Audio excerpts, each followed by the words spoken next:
Hello bachon, let's read the question. The question says the expression relating molarity m of a solution to its molality small m is where d is equals to density, mb is the molecular weight of solute.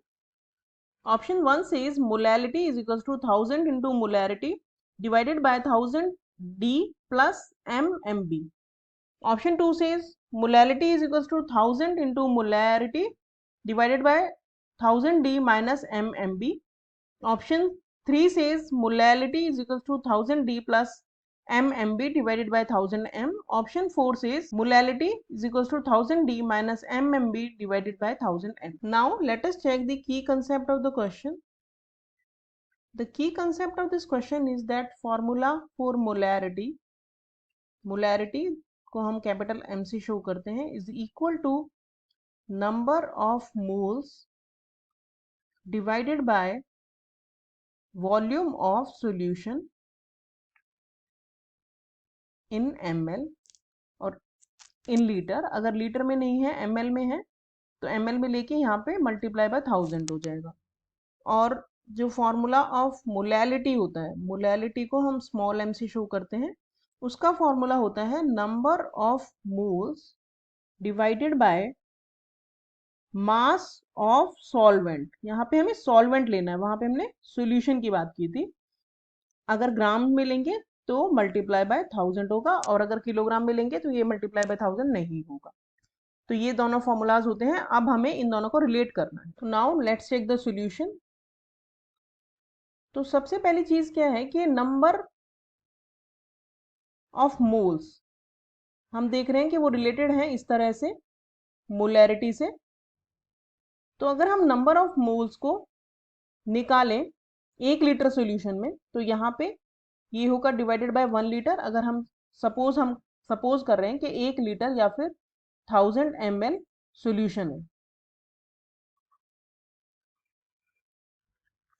तो ये हो जाएगा 1 litre.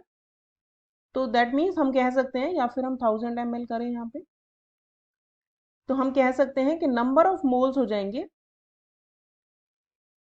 1000 into molarity. Molarity को हम m से show कर रहे हैं, तो ये हो गया नंबर ऑफ मोल। दूसरी जो चीज हमें चाहिए होती है इसके लिए फॉर कैलकुलेटिंग मोलैलिटी, वो होती है मास ऑफ द सॉल्वेंट। और मास ऑफ द सॉल्वेंट क्या होता है? मास ऑफ द सॉल्वेंट होता है जो सॉल्यूशन है, सॉल्यूशन का जो मास है, अगर हम उसमें से मास ऑफ सॉल्यूट निकाल दें तो वो हो जाएगा हमारा मास ऑफ द सॉल्वेंट। तो मास ऑफ सॉल्यूशन कैसे निकाल सकते हैं? मास ऑफ सॉल्यूशन हम निकाल सकते हैं density of solution that is given d multiply by volume of the solution. Volume of solution हमने कितना सपोज किया है? 1000 ml। तो यानी कि मास ऑफ द सॉल्यूशन हो गया 1000 d ग्राम्स में। ठीक है, ये हो गया सॉल्यूशन का मास। और मास ऑफ सोल्यूट कैसे निकाल सकते हैं? मास ऑफ सोल्यूट हम निकाल सकते हैं mass of solute divided by molar mass. ये क्या होता है? ये होता है formula of molality. Molality is given m।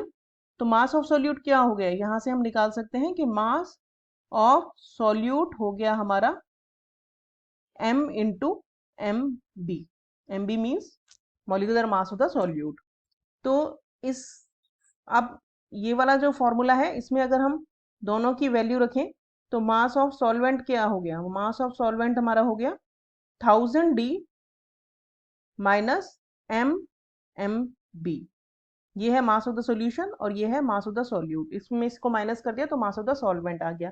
अब ये है हमारे नंबर ऑफ मोल्स और ये है हमारे मास ऑफ द सॉल्वेंट। तो अगर हम मोलैलिटी के फॉर्मूले में ये दोनों जो हमने निकाला है वो रख दें वैल्यूज, तो यहाँ पे आएगा 1000 m divided by 1000 d minus mmp।